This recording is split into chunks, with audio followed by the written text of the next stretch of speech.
The explainer. If you've been paying any attention to the tech world lately, it really feels like artificial intelligence just suddenly arrived out of nowhere, right? Like it just showed up one day to disrupt everything from enterprise software development to complex cybersecurity networks. But today, we're going to unpack the real story. We're taking a masterclass on the incredible 70-year evolutionary journey of machine logic.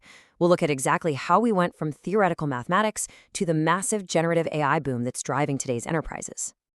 Here's a quick look at our roadmap for today. We'll start by busting the overnight success myth. Then we'll dive into the foundations of machine logic, check out some massive public milestones, and unpack the deep learning engine. After that, we'll explore the transformer architecture era, and finally, we'll look at the ultimate leap from narrow AI to AGI. All right, let's jump right into section 1, the overnight success myth. There is an old saying, gradually, then suddenly. When AI burst into the mainstream back in 2023, for the average observer, it felt completely instantaneous. But the reality? The quest to build thinking machines has literally been stretching on for decades. The science was built up gradually, painstakingly, piece by piece, until it finally hit a tipping point and suddenly exploded into our daily lives. And when we say exploded, we mean it. Just look at this number, 100 million. That's exactly how many users ChatGPT registered in just 2 short months. It's wild. That made it the fastest growing consumer product in history.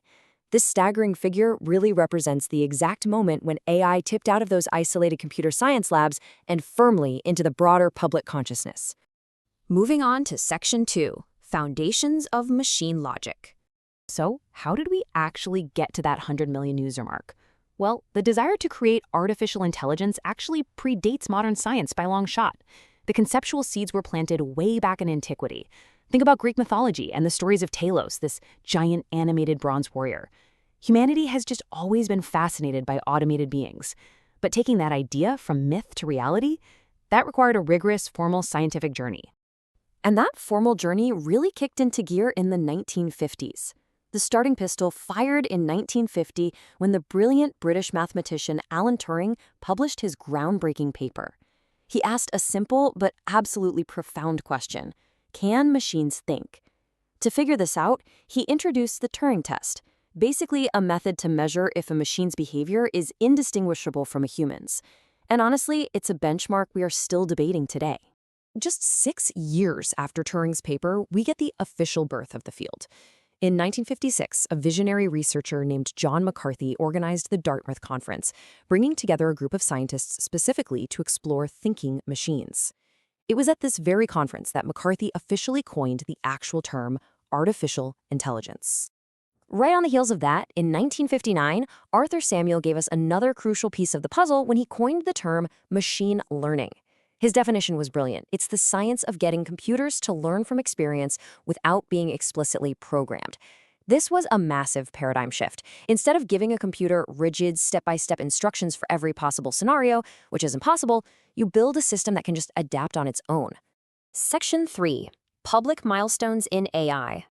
With the theoretical foundations laid, researchers spent the next few decades building. And this led to some major, highly public moments. 2 events in particular captured the public imagination in a huge way. First, in 1997, IBM's Deep Blue supercomputer made history by defeating world chess champion Garry Kasparov. That proved a machine could master incredibly complex strategic calculations. But then, fast forward to 2011, and IBM's Watson defeated the greatest human champions on Jeopardy! This was a totally different ballgame. It wasn't just math on a checkered board anymore. Watson had to actually process and understand the nuances, the puns, and the crazy complexities of human language to win. Which brings us to Section 4, the deep learning engine. To get a computer to understand language the way Watson did requires an entirely new level of computing power and architecture. And the crucial turning point here is the deep learning revolution. In the 90s and 2000s, researchers Geoffrey Hinton, Yann LeCun, and Yoshua Bengio, who are often referred to as the godfathers of AI, laid the foundations for deep learning. They developed artificial neural networks. These are incredibly complex computational models that were directly inspired by the architecture and interconnected neurons of the human brain itself. So why does all this matter to you? Because the deep learning framework pioneered by these godfathers is literally the engine powering our modern world today. Deep learning is exactly what allows self-driving cars to navigate busy streets. It allows medical systems to assist in life-saving diagnoses. And in the enterprise, it's the invisible force hunting for anomalies in cybersecurity networks and automating highly complex software development tasks. Section 5, the Transformer Architecture Era. So we have deep learning, but what about the incredible generative AI tools we're all using right now? Well, that requires something called the Transformer Architecture. The entire landscape of AI was forever altered just a few years ago by a single, brilliantly titled 2017 Google research paper called Attention is All You Need. This paper introduced the Transformer Architecture. This was the breakthrough that finally allowed AI models to process and understand vast language patterns far more effectively than any system before it. It fundamentally changed how machines read and generate text. And this created a massive, rapid chain reaction. Step 1. The Transformer Architecture is introduced in 2017. Because of that specific breakthrough, Step 2 happens. OpenAI is able to develop and release ChatGPT in 2022. And Step 3 is the ultimate result of all this history.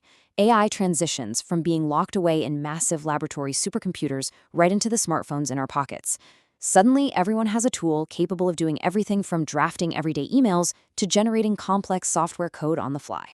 Section 6. From narrow AI to AGI. We've covered a lot of ground today, from Greek myths to the smartphones in our hands. So where does the field go from here? Well, it's important to ground ourselves in what today's AI actually is. Currently, we operate in the era of narrow AI. This means these systems are designed for specific, targeted tasks. A spam filter? That's narrow AI. ChatGPT? Also narrow AI. Now, even as narrow technology, it is profoundly revolutionizing diverse industries, from accelerating creative art to empowering cybersecurity teams with advanced threat hunting. It's incredibly powerful for sure, but it is still highly specialized. But the overarching goal of the entire field is much, much bigger. The true target on the horizon is AGI, Artificial General Intelligence. AGI aims to perform literally any intellectual task a human can. We aren't quite there yet, but the trajectory from Alan Turing's tests in 1950 to the massive transformer models of today points aggressively toward this outcome. Which leaves us with one final, incredibly provocative question to think about. What happens when a machine can perform any intellectual task you can? The journey from the ancient myth of the bronze warrior to the modern reality of the neural network has been a story of gradually, then suddenly. As we rush toward AGI, this next phase might just be the most sudden of all. Thanks for joining me on this Explain